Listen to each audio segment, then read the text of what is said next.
everybody. Welcome back to Exit Podcast. Today, we're talking to Greg Hoover. He's a longtime executive, advisor, speaker, and author of Lead Anyway, Ordinary You, Extraordinary Impact. How are you, Greg? Welcome to the show. I'm terrific, Ryan. Thanks. It's great to be here. I appreciate the invitation. Absolutely. Thrilled to death to have you, and thanks so much for making the time for us. Well, you've got kind of a long story to tell, so we should probably get right into it. Let's talk a little bit about just sort of who you are, what you do, and why we're speaking today. Sure. Probably the best place to start, my career, worked my way up and was an exec, spent probably close to the last 30 years at the C level, chief operating officer, chief marketing officer, chief executive officer, president. And those companies ranged from, my family's business, which is kind of where I got my start, was under $10 million. And ranged all the way up to I was the COO and chief marketing officer for Atlas Van Lines, which was just under $1 billion at that time, about 985 million.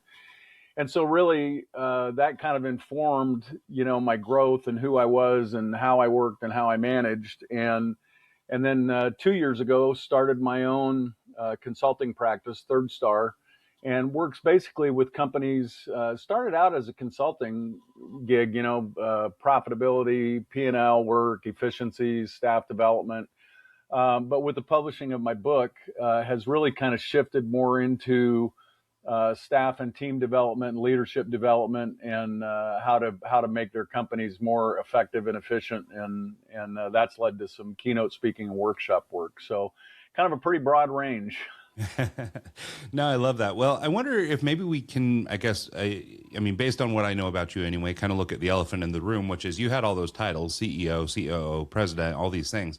But one of the big things that you espouse these days is that it actually isn't really that much about the titles. And so I wonder if you'd talk sort of about just sort of your experience and what brought you around to that way of thinking. Sure. Well, it probably started, during my own career. All of your growth and all of your leadership opportunities essentially come from being present, right? Being intentional, being in the moment, taking action, being decisive. And, that initially was about me and my growth and how I developed and what the next role would be and where that came from. But as I grew in my career and was working more with teams and leading others downstream from me, it just became evident, right? Who are the people that I look for and lean on to make things happen? They're not necessarily leaders in title or role. They're people that I can count on to show up, right? And to be intentional and to take action and be decisive. And that just led itself along the way for my career. And then when I started the consulting firm, my work initially was really project-based. Hey, we need help with this strategic plan, or we need, a tactical application for our strategic plan, or we want to improve our P&L or our profitability. And I started to notice that 9 out of 10 times that wasn't about lack of talent, or even really about a bad plan, a tactical approach. It was about a lack of clarity and alignment. People downstream weren't getting communicated to and weren't on the same page. And that really gets back to the same principles, clarity and communication, alignment, and leadership becomes about how much we're all on the same page as opposed to having 10 best players, in the game. And so that just kind of led that way, and it's kind of become a passion for me because I just think and every one of us is capable of impacting the world around us for the better, and doesn't matter if you're the president, doesn't matter if you're the team captain, the principal, the high school, the teacher, the all-star. Everybody on any given team or organization has the ability to impact and make the room better when they walk into it. It's about your energy, it's about your intention, and it's about a call to action. And so that's really where that has led my work. Yeah, I love that. Well, and I think what I like about it too is that there's no shortage, and just having been a worker bee myself a lot of the years, I can say there's no shortage of guys on the line or in the office that will quickly tell you how they're smarter than the CEO, right? They're the one who leads, and the CEO is just this big idiot and all this stuff. But I think it's refreshing actually to hear it coming from the other direction, and I think most intentional leaders start to fall into this.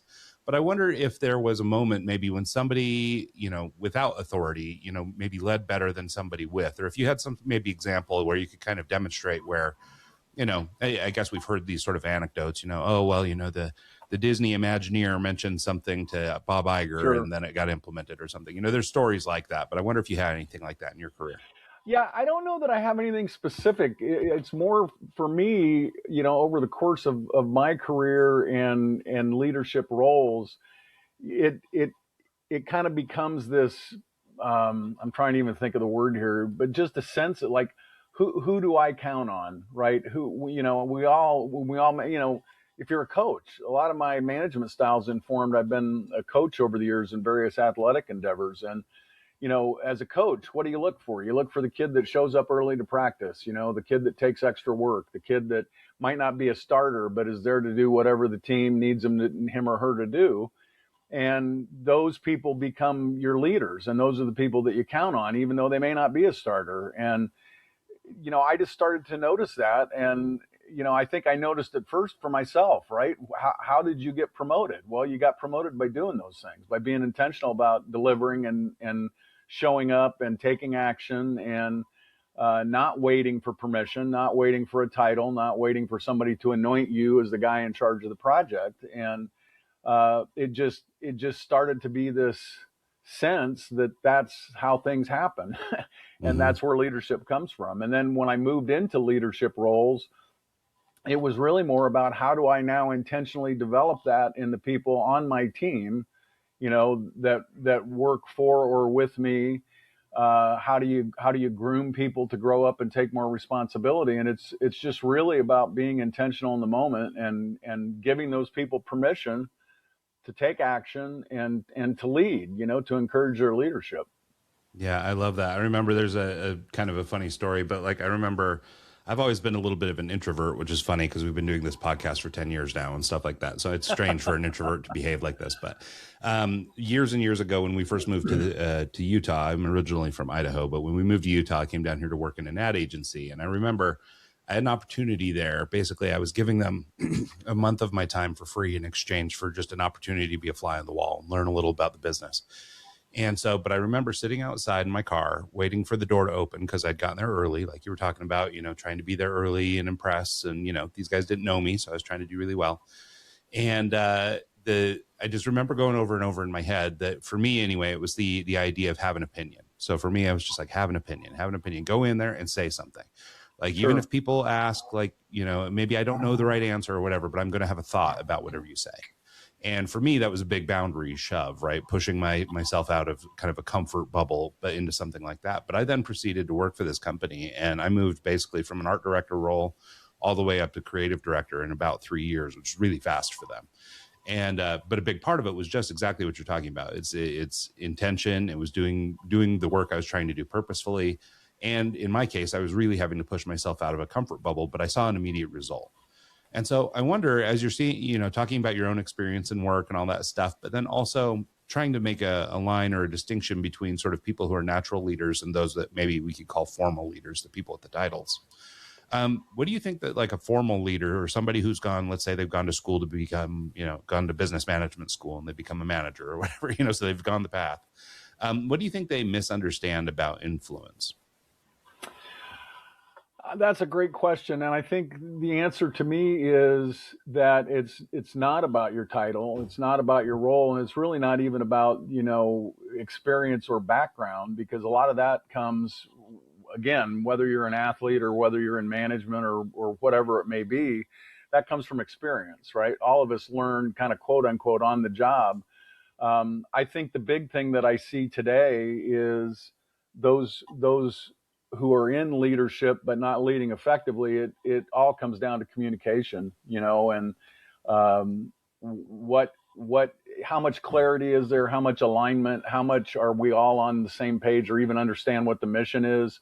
There's an old adage, and I don't know where it's from, but I've used it forever. You tell them once and you think they're done. They hear it 3 times and start to understand it, and it takes 5 times for them to get it. And I think the problem with a lot of leadership in positions today is you tell them once and think you've done your job. And a lot of times you may not even tell them. You just assume, well, they know the mission statement. I had a client a couple of years ago that spent hundreds of thousands of dollars on developing a mission statement and a strategy and a vision. And they would refer to it in these company-wide meetings. And finally, one meeting, and God love the woman that did it, she raised her hand and she goes, you keep talking about this mission statement. What is the mission statement? And it's like they had shown a slide once and just thought everybody knew what it was. And you have to be repetitive. One of the things that I really stress in my work, I'm an 80-20 guy, and I'd rather that we execute fully and completely at 80% than that we spend all our time trying to grind out that last 15 or 20 and be perfect. I just think that's where results lie. And parallel to that is simplicity, right? I'd much rather, one of the exercises I do a lot of times when I do my workshops is, it's kind of a variation of the telephone game. And we all remember the telephone game, right? You have a circle of 10 or 12 people. And the way I do it is I start and it's got to be a 3-sentence complex instruction.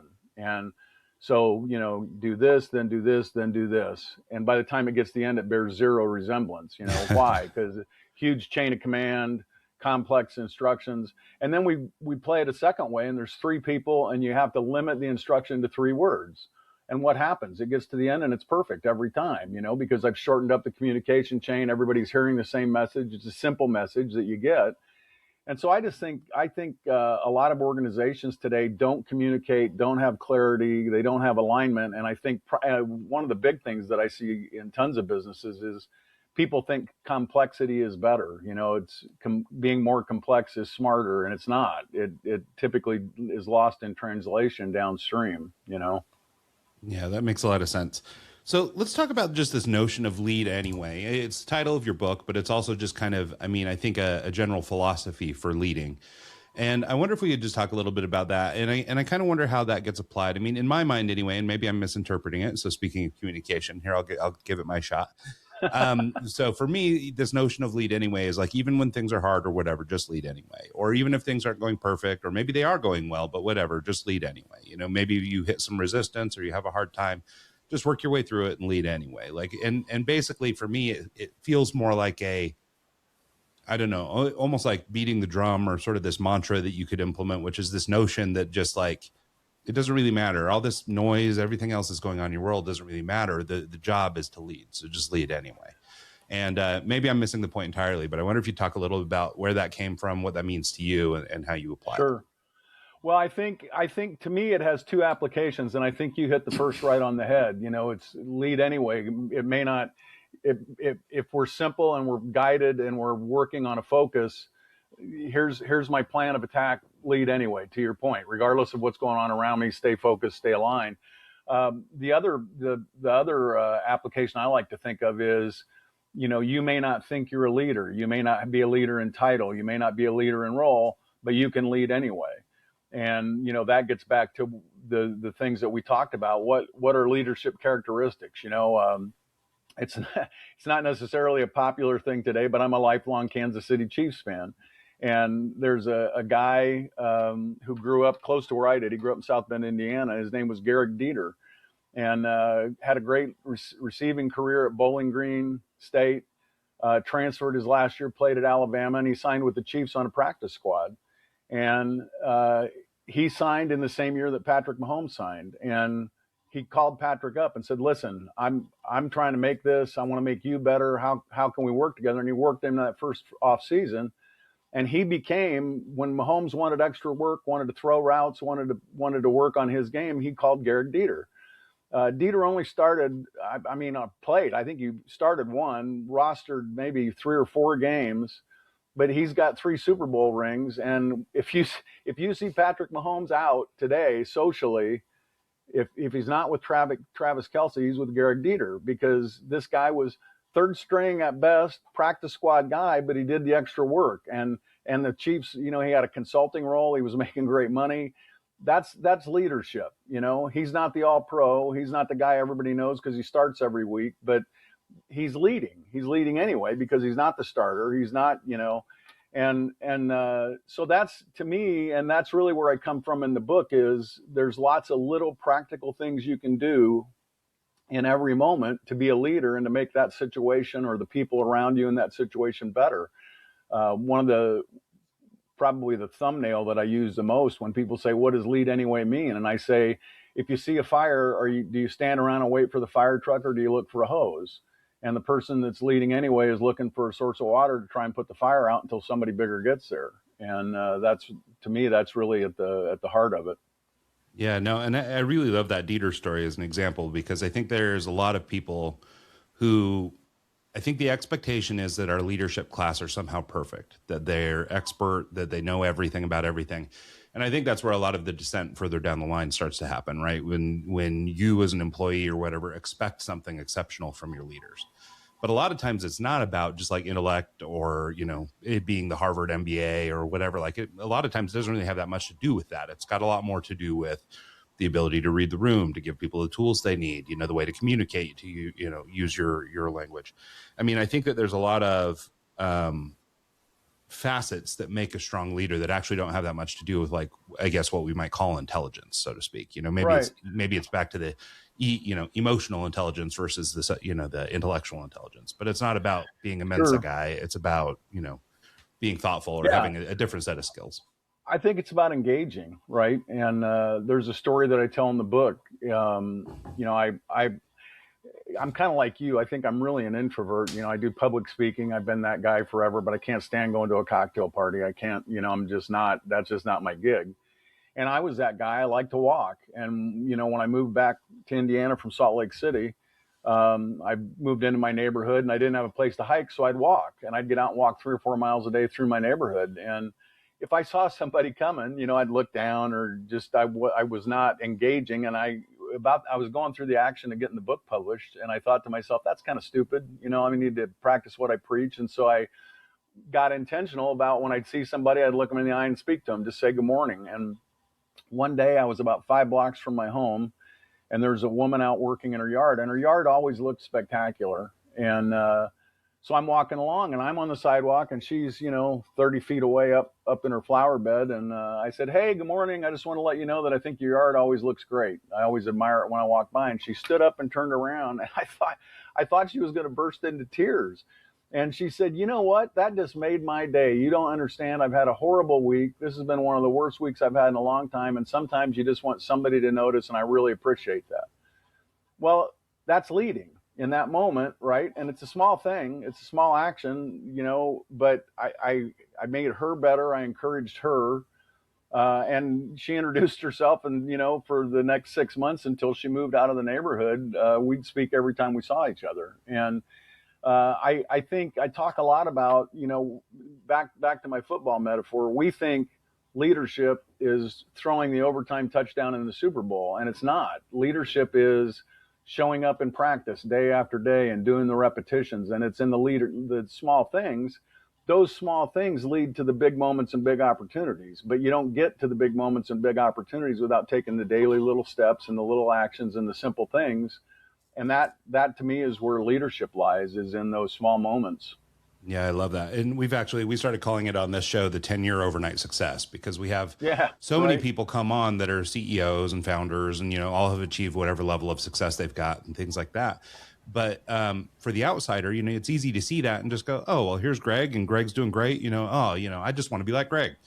But the reality is, Greg only gets to be Greg because he's been working for 20 or 30 years. Greg doesn't get to just be Greg because he showed up today on the block.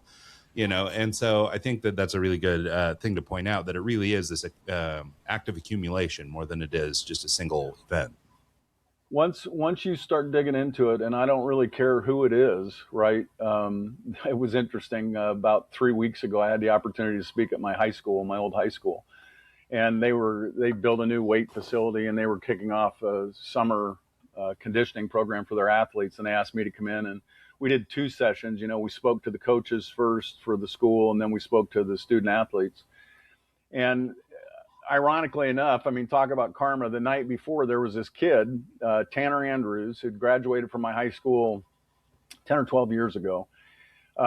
Was an amazing athlete, 3 sports, all world, went to Purdue on a baseball scholarship, pitched, was drafted out of Purdue at college by the Marlins, and slaved away in the minor leagues for 8 years. And the day before I was giving my speech at Tippecanoe Valley, he was called up to the majors by the Toronto Blue Jays, and they first game in, he pitched a perfect ninth inning.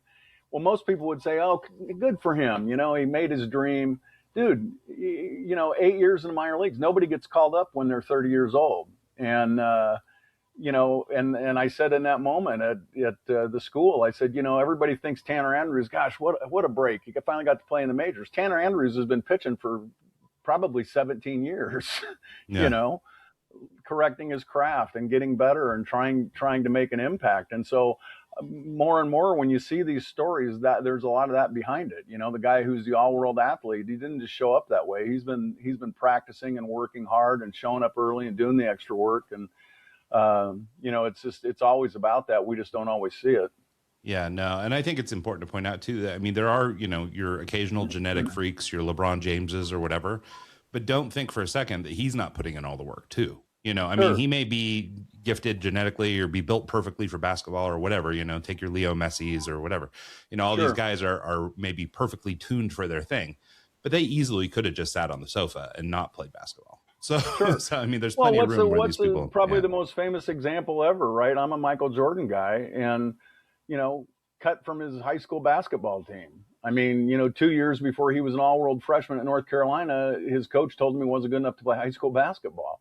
And, you know, so what defines that moment? Do you say, well, the hell with this, I'm not, you know, I'm done with basketball? Or do you go out and work that summer and get better and make yourself good enough that they can't cut you the next year? And then all of a sudden, bang, zoom, you're playing at North Carolina. You know, I mean, it's all about putting in the effort and the hard work. No, I think that's a good lesson. I'd like to circle back to what we were talking about with the lead anyway thing, though. I wonder if there isn't a spot that we could talk about where leading anyway actually becomes overstepping, which is sort of the maybe the other side of that coin, which is maybe when people who shouldn't be leading are sort of taking ownership of things and shouldn't be. Sure. So I wonder if you could talk a little bit about maybe the other side of that coin, which is, you know, the downside of leading anyway. Sure. Well, I think, you know, there's leadership, and there's leadership in title, and there's leadership in role. And, you know, I like to draw the line. We're all made better by action, right? But taking action within what's needed in this situation, what setting am I in? Like if I'm in a meeting, a team meeting, or let's say a committee meeting, and there's 6 or 7 people and there's a chair of that committee, you know, it's not my role to lead that meeting. You know, that's his role. But it's my role to engage. It's my role to share ideas. It's my role to execute what my role is within that team and make that better. And, you know, back to I fall back on athletics a lot, but, you know, the second or third team player, it's not her role to tell the coach how he should be running the team. It's not her role to tell the starter what they should be doing. It's her role to engage and to fulfill her expectation and her role and work hard and be where you're needed. So I do think there's a fine line. You have to respect authority. You have to respect the lines, but there may also be a point, and as long as you do it honestly and positively, yeah, there may be a time that you need to have a conversation with the quote unquote boss or the leader of that committee and say, listen, I feel like we've got some issues, and here's where I have a problem with that. Now, there's a way to do that, right? You don't do it in front of everybody else. You don't do it hypercritically. You know, it might be a side conversation. But even at that, you know, one of the organizations I worked with, it was a high school, and they had kind of this mantra that the coaches used called mission over relationship. And the whole point was, you know, well, even if he's your best buddy, the mission comes first over you being best friends. And I said, well, I get that, but I also think relationship is important because there's a positive way that I can correct, that I can lead, that I can instruct, that I can help make you better. And that runs both ways. It runs from the top down, and it runs from here up. And that's all, you know, it comes back to, you know, instructing in love or caring about people and how you go about taking action. And I think as long as you're coming from a place of kindness and a place of empathy and a place of love and truly a place of trying to make things better, you know, then I don't know that you can really overstep as long as you're within those guidelines, you know? Yeah. No, I like that. I think that's a good take. I wonder too, just, and maybe this is sort of the tail of that prior question, but it's kind of, what do you see, or how do you see the difference between influence and authority? And I ask because I think it's possible to negatively influence people or positively influence people, but I don't know that we always see the negative influencer as the authority on something. And so I wonder if you just maybe talk a little bit about how you see that. Sure. I'd start with this. I think everyone has influence. I don't care who you are. I don't care where you're at in the hierarchy. I don't care what your role is. Everybody has influence. If you show up today, what energy do you bring to the room? We talk a lot in team applications with athletes. Are you somebody that people are excited to see at practice, or are you somebody that people see and think, oh man, I got to work with Susie again today? And that's influence, right? So we all have influence. We just determine, is that good or bad? And it's as simple as what your attitude is. Do you show up with a good attitude and you want to do the work, and how do you want to go about that? I think authority, there's authority in title and there's authority in role. And I'll go back to the example we talked about. Do you think people listened to Garrick Dieter on the practice field? 100% they did. You don't have to be a starter. What's your attitude? What do you bring to the room? What do you bring to the game? And you earn respect by that. People respect the person that shows up and works hard and does those things. And so if authority a lot of times comes from my impact and what I'm doing to make things better, whether I officially have authority or not. And that goes the other way, right? You could be a person of authority and role, but people don't respect you because of the way you lead. I had a client I worked with that, one of the things coming in where it was strategic planning, but kind of a side note to that was, we feel like our culture's broken. We just don't feel like we have a good culture. Well, in the first 4 months I was with this client, I had 20 some opportunities to meet with the COO. And some of those were one-on-one, some of them were team meetings. A couple of them were company-wide meetings that the COO called. They were on time once in those 26 or 27 opportunities. And one of them was a company-wide meeting where the COO called it on a Friday night in the summertime at 5 p.m. And it was an hour-long required company-wide meeting. Shows up 10 minutes late, spends 5 minutes telling everybody how important the thing they had to do was, more so than the team and the company, and then spent the next 10 minutes repeating what was covered in the first 10 minutes of the meeting. Now, why is your culture broken? That person has authority, but they're not leading with respect. They're not leading with integrity. They're not being cognizant of others and what they ask. And so it works both ways. I think you can earn authority through your actions without having authority and title. And I think you can have authority and title and not have authority or respect of your peers because of the way you exercise that or how you treat people. I love that. Thanks for that. So I want to pivot and talk a little bit about just sort of leadership and operationally challenging businesses. I mean, you spent a lot of your career in transportation, logistics, relocation, moving things around, lots of moving parts there. And not to say that other businesses are somehow maybe less sophisticated, but when you've got real world consequences, like, if something breaks or if a truck's running behind or whatever, like there's a lot of logistical problems that start to come up. So I wonder if you just talk about like what those industries taught you about leadership that maybe you wouldn't get in, I don't know, think of like a tech startup or a white collar industry versus something that's a little bit more hands-on. Sure. The first thing without a doubt for me is simplicity, right? And I think right behind that, I've already mentioned a couple times, but I think simplicity, I think clarity, and I think alignment.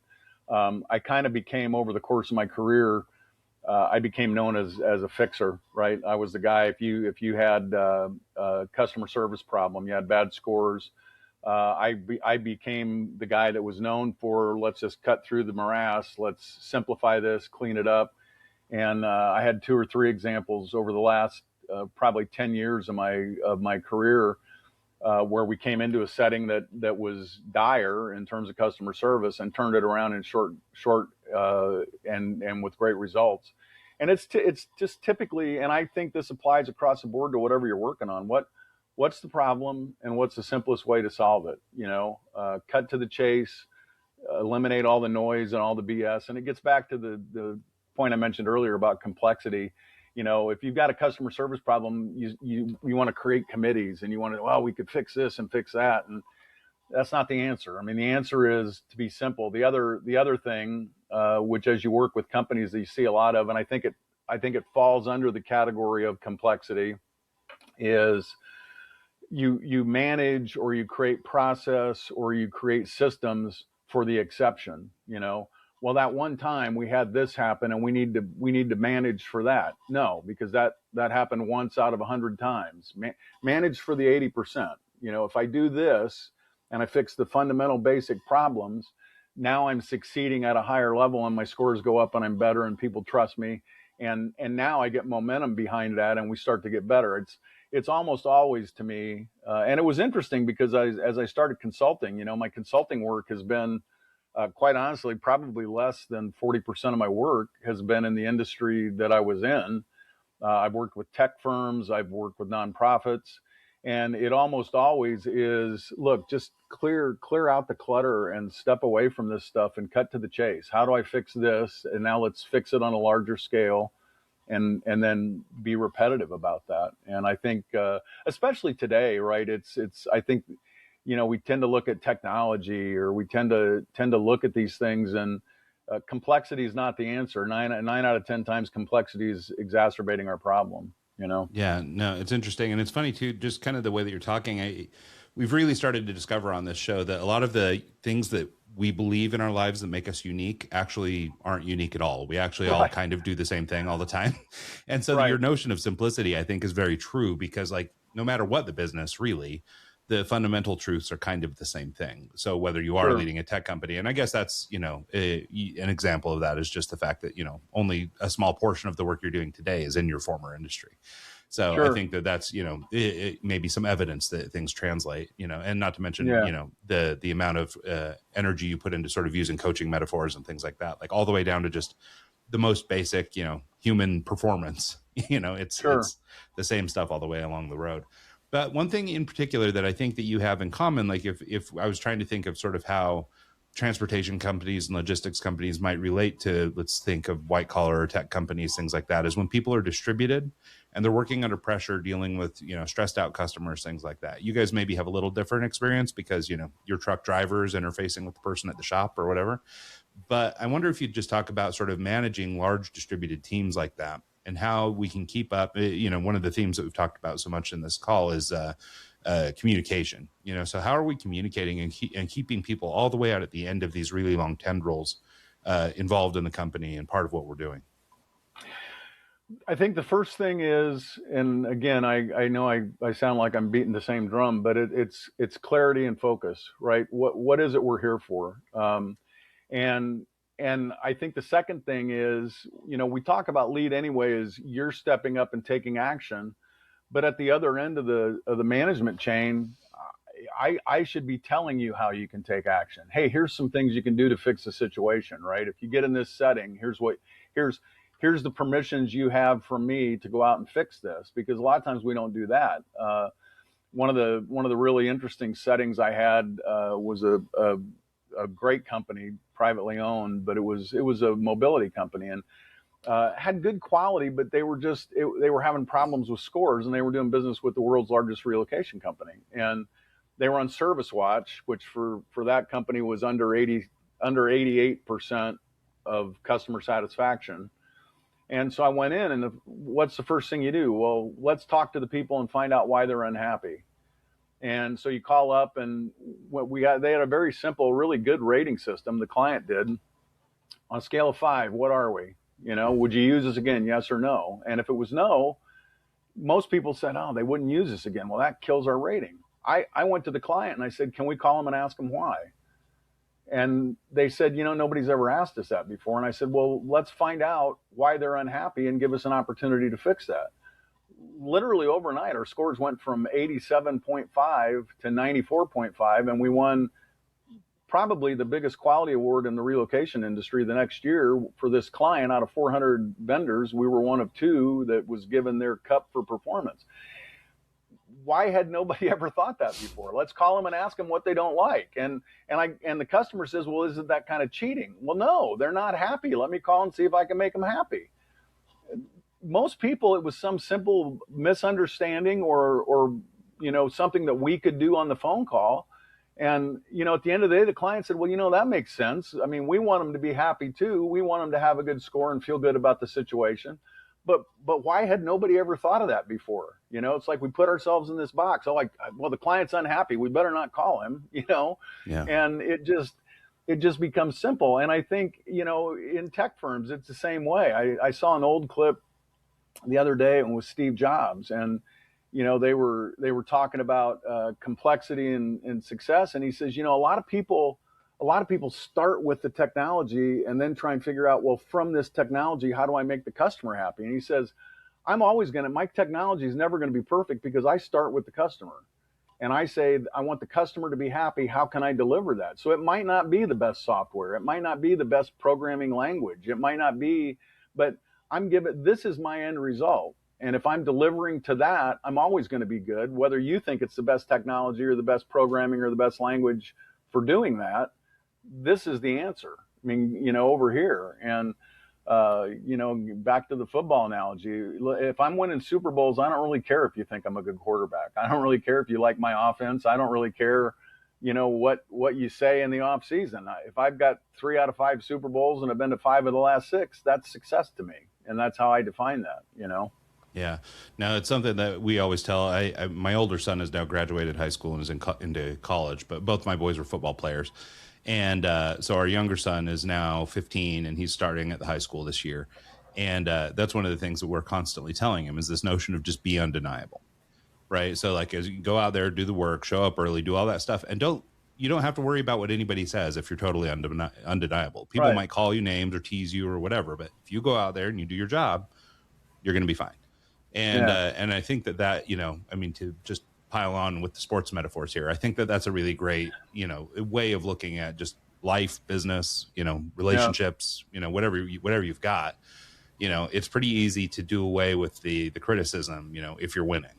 And so I think that that's a great thing. My take on that was with my kids growing up and really through my life, it went back to when I was a kid, is be beyond reproach, be in a position where if there's doubt, if there's question, you can't be questioned because you're putting in the work. Nobody's going to question the guy that showed up 10 minutes early for practice and stayed extra to do the extra work. Be beyond reproach. Put yourself in a position where some questionable thing comes up at school and there's 5 kids involved and they say, well, Greg would never have done that.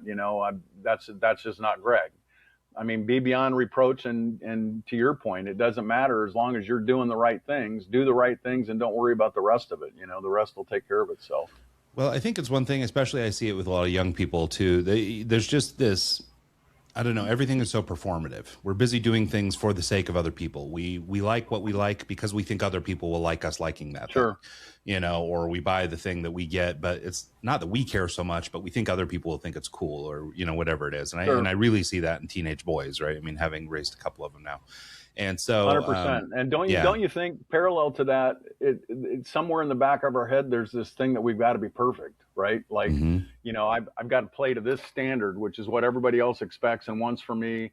And I've got to be perfect. And in my own career, I fought that for years, looking for the perfect solution. I mean, quite honestly, I've got a coach that I work with, and this book wouldn't have been published without her help. Rebecca Babcock is her name. And I'd been working on the book and a year ago, about right now. She said, so where are you at on the book? And I'm like, well, I got a little more. And she goes, look, you will edit on this thing for 8 years if you let yourself, get it done and publish it. It doesn't need to be perfect. It's got a message. The message is good. Get the message out there. And so I think to your point, I think it's got, we're performing for other people. And somewhere in that is this perfection syndrome that I can't perform for other people unless I'm perfect. And how many people is the world denied? How many great leaders, how many contributions? I mean, again, not that basketball is the be all end all, but what if Michael Jordan had said, screw it. They cut me. I don't want to play basketball, Don't worry about that. Go out and make yourself better so they can't cut you. And next thing you know, you're in the conversation as potentially the greatest person to ever play the game of basketball. Yeah. I mean, Yeah, you mentioned earlier being an 80-20 guy, and I really like that. And, maybe it's perfect for this conversation, but it might feel like an oversimplification to people. But like you can really apply that, like even just using the anecdote you were sharing before about the quality ratings, and this company, getting these people that were saying that they weren't having a good experience, and just even the notion to reach out to them, was so foreign to them. But it's like, most companies, especially if you've got any kind of scale at all, you probably are doing a reasonably good job. 80% of the time people are happy.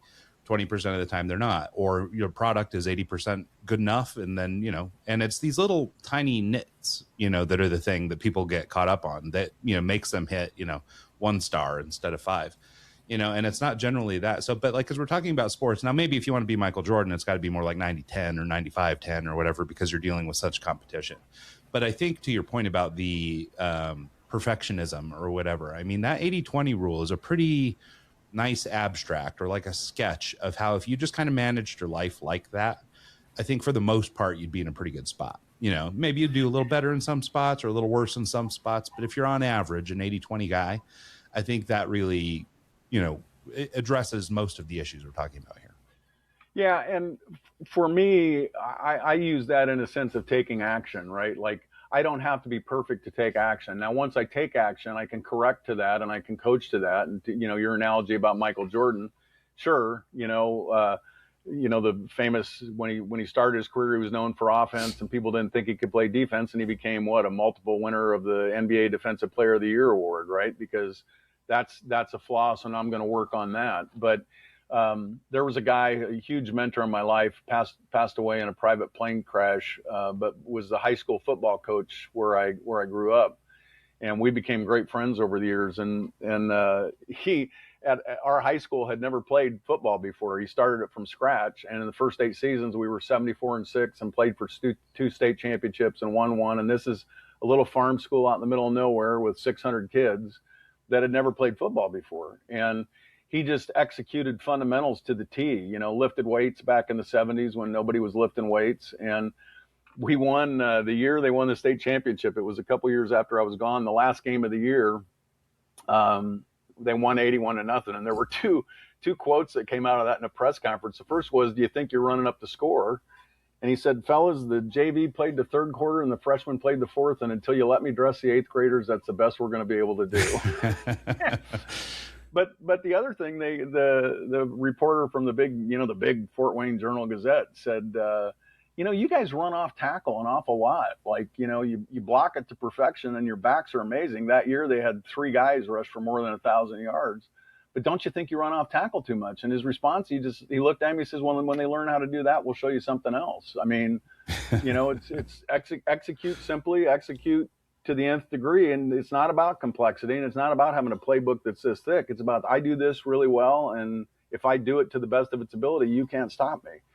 And so I feel like at some level that comes back to it. It's all about simplicity. And I'm 80-20 for me is about, don't wait around to get to 100. There are things, obviously, if you're a pilot, or a doctor, but generally speaking, most of us sit around and use that last 20% and how to collect it as an excuse not to execute and not to take the first shot. And I just don't believe in that. I think we need to get out and do the work, and I think you should strive for perfection. I think that's important, but I also think there's a point in time where what's that last 15 or 20% worth, and we could be making a huge impact right now by just doing this.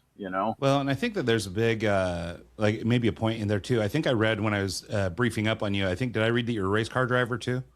Used to be, yeah, had a couple years at SCCA, yeah. Yeah, so see, so with something like that, right? So there's a level of business acumen or even success with a business or a product or whatever that 80-20 is good enough for. And so, but, in the case of racing, you need to level up for that, right? And I think what that sort of demonstrates, if we're using that as a metaphor, is that, for a lot of leaders, sure, 80% will probably be better than most places are. They're probably already working at 65%. So if you get up to 80, you're already, so much better. But I think you can find things in your life or specific things you want to focus on or become expert at, back to the Michael Jordan version, or, name your athlete, Patrick Mahomes or whomever. There's a version of this where there is good and there's great, And then, but if you really want to be the next level, you got to be the next thing, whatever the next thing is. And so that means they can be 80-20 on 90% of things, or I guess stick with the 80% of things. So they can be 80-20 on 80% of things, but then maybe they're going to be 90-10, or maybe go 95% into the one thing, so Mahomes is going to be the best quarterback, but, and I'm just making this up, but maybe he doesn't scramble as well as somebody else might. So maybe he's an 80% scrambler, but by God, he's a 95% ball thrower. So I think there's room to maybe specialize in there. So I think that's kind of 80% being used as sort of a symbol for like, get most of the way and don't wait to start. But then I think there's also room to refine on the other end.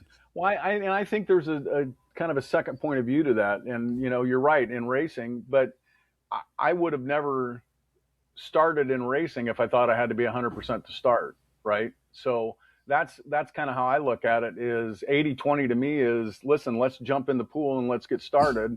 I may not be Michael Phelps, but I'm also not going to be anybody unless I start swimming. Now, when I get to be Michael Phelps, now there's a case to work from 90 to 95 to 100 and iron those last things out. But for me, it's a lot. I like 80-20 in the sense that in a business sense, there's a lot of good that we can do at 80 to 85%. Rather than not doing anything because we can't get to 100. And personally, I think it's just about taking action, back to the fire truck analogy. Are you the best fireman in the world? No, but find a hose, because at 80%, if you got a hose and there's a fire going on, you got a chance. You're better than the alternative. And so that's kind of how I view that. Yeah, no, I think that's right. And I mean, maybe the biggest or most expensive version of this that's being done in public right now would be something like a SpaceX or something, where, I mean, how many rockets do you got to blow up? I mean, eventually, if you're going to start putting people on them, we're going to want to be better than that 80-20. Right. But, if you got 80% of the rockets up and only 20% of them blew up, that's probably better than most places. So, and I think it might be better than that already. Yeah. The misnomer is, what's the old thing about Babe Ruth? Who struck out the most times in baseball? Babe Ruth. I mean, you don't get to be SpaceX and put a rocket into space unless you blow a few rockets up. You're going to crack a few eggs if you're making omelets, kind of thing. And that's the other side of it is, we expect, and I think that's an expectation that we have a lot today, and discourages people from leadership. Because there's this expectation, well, he can't lead. He's not perfect. The only guy that can lead is the guy that's never made a mistake. Well, boy, what a crock that is, right? I mean, nobody gets to here without making mistakes. Nobody gets to here without going through those challenges or having to work more, getting cut from their basketball team. I mean, that's probably one of the great myths about leadership is only the people that can lead us can only be perfect, and it just doesn't happen. Yeah, it's funny. I talk a lot about it in using sort of this like layer cake metaphor, that it sort of, in order for you to put on the next layer, you have to have done the prior layer. And that almost requires that you will have made mistakes or whatever. And so I have this stupid meandering phrase, but this notion that it's taken me every step I've ever taken to get to where I am today. Meaning there's no wrong turns, there's no left, I should have gone right, but I went left, none of that along the way, because in reality, the only way to arrive at this seat today with this conversation with Greg is through all the steps I took to get here, right? And I think good, bad, and otherwise. Yeah, and I think if you think about things that way and sort of recognize that you're always being made better through your experiences, whatever that is, I think it gives you a little bit of room to maybe forgive yourself and be a little easier on yourself. You don't have to regret every decision you ever made or whatever. Sure. And then, you start making steps towards whatever goal it is you want to achieve next. If you're going to try and move into some new career or whatever it is, then you can start making those steps. But, you can't have got to that decision without all the prior. Yeah, so I think it's never over till it's over, right? There's always a next chapter. There's always only you decide that the book's done. And I loved, one of the, I was going to say, it doesn't seem like it's that long ago, but it's kind of a classic now. But, Malcolm Gladwell's tipping point, right? I mean, listen, it's 10,000 at-bats. It takes 10,000 at-bats to get the major leagues. That's just what it takes. We've looked at it. We've analyzed it. You got to do the work. You got to do the repetitions. It's not going to be perfect, but that's what it takes. And at some level, we've got to stop expecting perfection and just start respecting the work, the repetition and repetitive work. Yeah, I love that.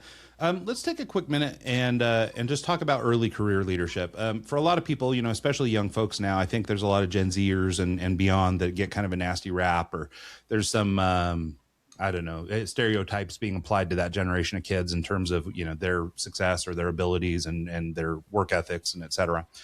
Um, those kids come out of school, they don't have any authority, no reputation, nothing. And I think, some people are maybe genetically predisposed or by virtue of the way they were raised, maybe they're kind of designed to be a leader. But what does it look like for somebody with really nothing who needs to learn basic fundamentals? It's one thing to say you need to be a good communicator, but like, how do we actually get these kids to where they need to be? I had an interesting opportunity this spring, and still working on it. I don't know how it's going to evolve and develop, but I got a call. I think it was in March or April, and it was from a woman who is an agent, a sports agent, primarily in basketball. And she had somehow come across my website and some of the work that I was doing. And she said, "Do you have anything that you would propose for NIL athletes? And for those who aren't followers of the NCAA and the latest iterations there, it's name, image, licensing, and it basically is the vehicle by which college athletes can be paid, right?" And I said, "Well, that's funny. It's funny that you asked that because I've started working on a program." And she said, "I primarily work in basketball." And she goes, "I have no shortage of guys that can score 35 points a night and have a 30-inch vertical jump and have 500,000 followers on Instagram.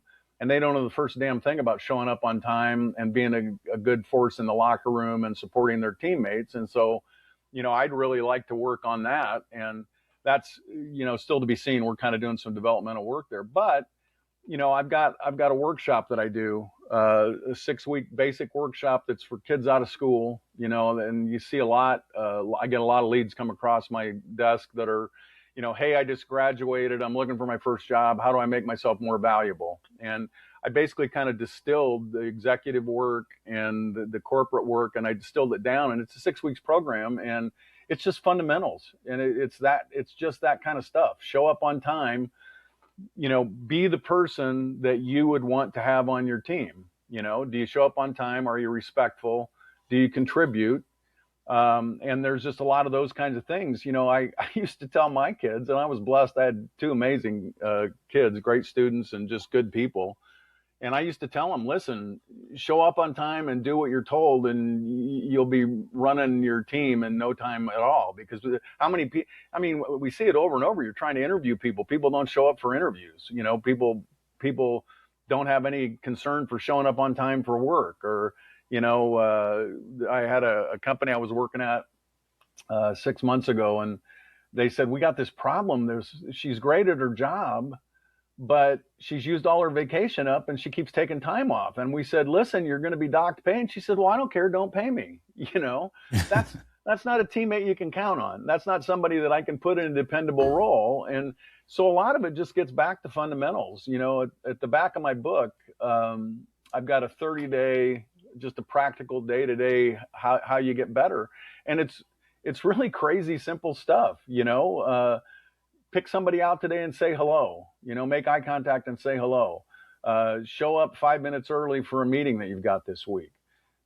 Challenge yourself on something that's difficult or you don't like. Finish things. I mean, and that's what that program, that 6-week program, that's kind of geared more to those kind of entry level startup, career people.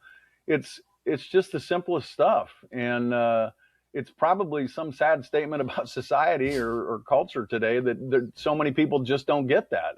How can I do better at my job and get promoted? Hell, show up, on time and make a difference. I mean, it's not complex stuff. Yeah, I have a theory that it has something to do with just kind of all the noise in the world these days, that it's really hard to focus on things. And so the most basic fundamental stuff is getting overlooked because we're busy chasing the shiny new thing. And so whatever that is, right? And so I think that's helping us, or helping young people take their eye off the ball. And it's funny, you mentioned how you spoke to your kids. We obviously did a version of this too with our boys, and no disrespect to janitors, but we always say that the world needs janitors. Sure. And, but the world also needs people to run companies. And, and if you guys can show up to work and do work at school, like, the bar is going to be low for your generation because there's going to be a lot of people who aren't ready to Right. go into leadership. And, Yep. and so same kind of thing is just, trying to help these kids really understand that, there's a lot of opportunity for them, and it doesn't really take that much to be a standout. Yeah. So, Well, even the janitor, right? And I 100% agree. Like I could without hesitating rip off three guys that were incredibly impactful to my life when I was a kid, and they were janitors at the schools I went to. But guess what?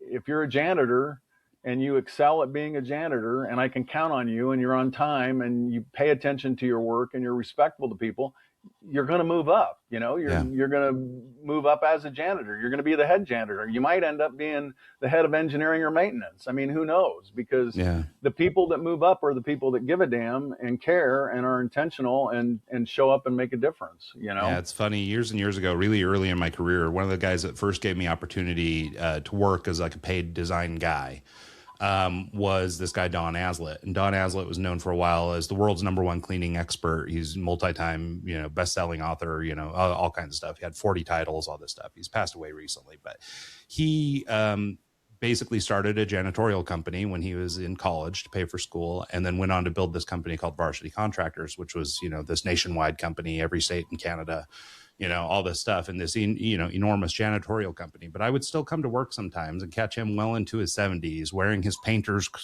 coveralls, sleeping in the office, because he didn't go home that night, and so he always joked. I mean, even though he did well financially and all that stuff, he always saw himself as a janitor, so. So no offense to the janitors, because there's definitely room to grow there.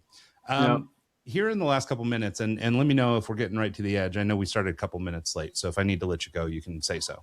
I just wanted to talk to you real quick about sort of the personal reinvention and sort of evolving your own identity. And just so it's kind of a personal question for you, I'm actually in the middle of writing a book too, and it's sort of on this notion of being able to move your identity forward to overcome what I've coined or what we call the lid. And it's sort of this invisible barrier that keeps us from achieving our next layer of success. And but a big part of that, or a big part of my argument, is around identity shift. And you've moved from somebody who worked your way up through companies to leading companies to now public speaker. And like we talked about before, you being a little introverted, and now here you are public speaking and all that stuff. Yeah. So I wonder if you talk a little bit about just your own personal journey, this identity shift that basically you had to make to be able to live up to the roles that you moved through over the course of your career. Well, that's been a really big focus. I mentioned Rebecca Babcock earlier, my coach, and that's been a really big focus of my work with her over these last couple of years. Because, and again, for the 8 millionth time on your show, I'll draw the parallel to athletics, right? A lot of athletes struggle. I think life is 3 phases, right? There's the learning phase, there's the playing phase, and then there's the third phase. And we determine what that third phase is. A lot of athletes, you grow up as a student and maybe playing college and you're learning the sport. And then you are a professional athlete and you do that to whatever level for 10 or 15 years. And when that's over, right? I mean, what's the famous line from Rocky where, Adrian says, when all the smoke clears and everybody's done chanting your name. And I think all of us go through that at some level. And for me, I had 25 plus years where I learned how I would execute at work, learned my job, learned my role. And then I had this great, 20, 25 year period where I was at a C level and it was all about my title. And I would have told you at the time that I did not take satisfaction from, or my value wasn't driven by my title, but it was. And all of a sudden, when your title's gone, all kinds of things. First of all, I've got to reinvent. I've got to execute at this level where that used to be executed for me. I've been a public speaker for 25 or 30 years, but I used to produce events. Everybody made sure everything worked, and I showed up on time and walked on stage and did 45 minutes, right? Well, now I got to find places to speak. I've got to determine what content do they want and how do I make that applicable. And so it's for me, it's been a shift away from reliance on authority by role into this is what I'm good at and this is who I'm going to be and this is where my value comes from, right? And it's a shift in that. It's not I don't care who you are. If you're the starting quarterback and that's over and you got to retire, what's next? And a lot of that for me personally has been an assessment of what are my skills, what are my values, and how do I want to apply that to make the world better? And that becomes a shift for how I move into this next phase. And It hasn't been easy, but it's been really interesting to me, and it's been kind of fun. I mean, understanding and it's again, we go through this at various times in our life. Most of us, when we get out of school and go get a job, I talked about one of the programs that I work. That's what that's all about is, listen, you're not a student anymore. You're not at home and your mom's feeding you breakfast and getting you out the door. You're not at home and your dad's helping you with your homework or whatever the roles may be. But now you got to move out. You got to show up on time. You got to be responsible. You got to check the boxes and do the work. And that's a shift, right? And then you shift maybe from that into, I've been doing the job, and I remember my first leadership role. It's like, wow, I mean, I got to go into this meeting and people expect me to be the guy in charge. Like, well, how do I be the guy in charge?